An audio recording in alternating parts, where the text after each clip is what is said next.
बटेंगे तो कटेंगे तसंच वोट जिहाद या मुद्द्यांवरही शरद पवारांनी आमच्या टू द पॉइंट या मुलाखतीत आपली भूमिका मांडली आहे। यावेळी बोलताना उपमुख्यमंत्री आणि गृहमंत्री असलेल्या देवेंद्र फडणवीसांनी अशा प्रकारचा विचार प्रस्तुत करणं हे देशासाठी घातक असल्याचं वक्तव्य शरद पवारांनी केलंय। याला चांगल्या शब्दामध्ये मोदीजींनी सांगितलं की एक है तो सेफ है, एक है तो सेफ है। याचा अर्थ काय आहे?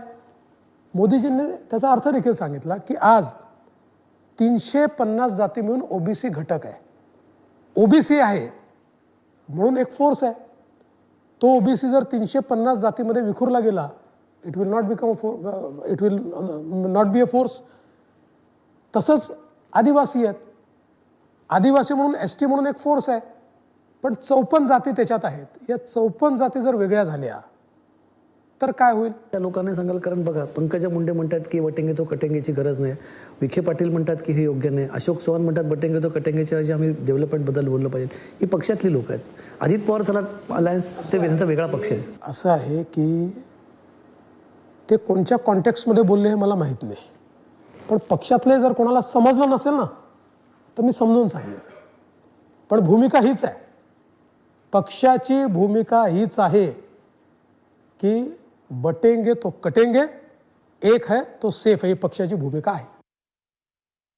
उलेमानने समर्थनाचं पत्र काढलं, त्याला वोट जिहाद म्हटलं जातंय। म्हणजे हा प्रचारात मुद्दा आला, म्हणजे एके सुरू झालेला मुद्दा प्रचाराचा कुठे आता वोट जिहाद कटेंगे तो बटेंगे पर्यंत येऊन थांबलाय। सर असं आहे की त्यांना निवडणुकीची यशाची खात्री नाही, त्यावर हे फॉर्मलाइज करायचं, धार्मिक विचाराकडे ते कन्वर्ट करायचं, डायव्हर्ट करायचं, आणि त्यासाठी पुन्हा तो जिहादचा विषय मांडला जातो। प्रश्न असा आहे की लगेच त्या वर्गाने त्या घटकांनी मतदान केलं म्हणजे लगेच धार्मिक चित्र झालं का?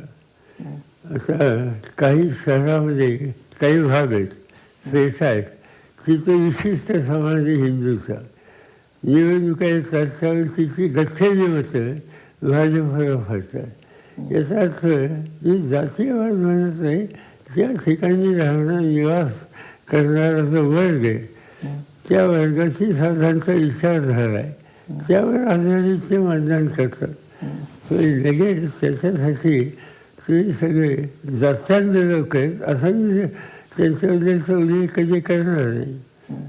दुर्दैवानं देवेंद्र फडणवीस उपमुख्यमंत्री आहेत, गृहमंत्री आहेत, आणि गृहमंत्री अशा प्रकारचा विचार हा प्रस्तुत करण्याचा प्रयत्न करतो, हा देशाच्या दृष्टीने घातक आहे आणि पुन्हा करत आहे।